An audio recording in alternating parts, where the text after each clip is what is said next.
We're a country and a city that needs prayer.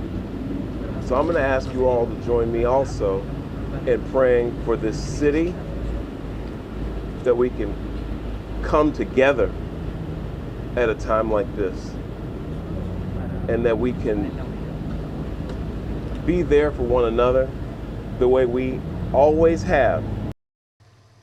Right now, the FBI says it is trying to piece together all the details that led to what they are calling a targeted violence at an immigration facility in Dallas. Now, one ICE detainee was killed. 2 others were hurt. Chris Sadeghi is live near the scene. And Chris, have officials named the victims yet?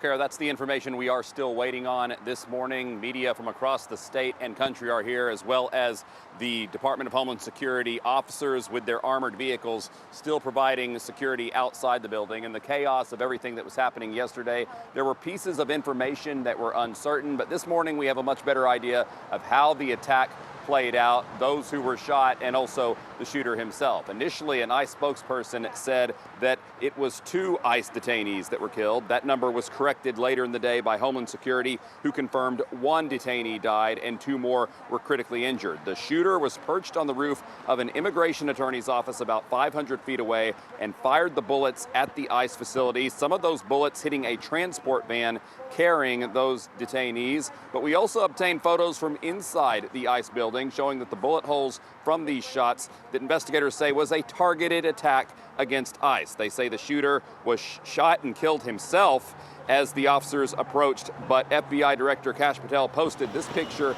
of bullet casings with the words anti-ICE written on them. This shooting is the 2nd shooting directed at an ICE facility in Texas just this year, and coming on the heels of the Charlie Kirk shooting. Officials who spoke yesterday addressed the rhetoric they believe creates this violence.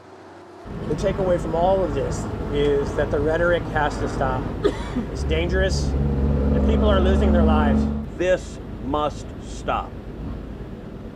To every politician who is using rhetoric demonizing ICE and demonizing CBP, stop.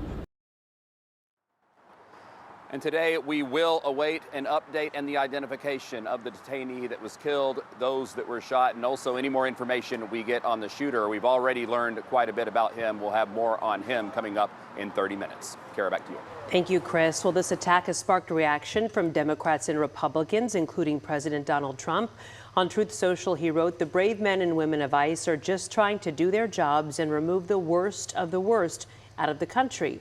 But they're facing an unprecedented increase in threats, violence, and attacks by deranged radical leftists.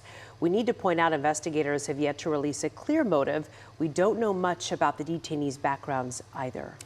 The Democratic delegation from Texas releasing a statement of their own saying, quote, "We are horrified at the shooting that has taken place at that immigration processing facility in Dallas. Our prayers are with the victims and first responders. We unequivocally condemn all forms of violence and urge everyone to refrain from rhetoric that fans the flames from both sides."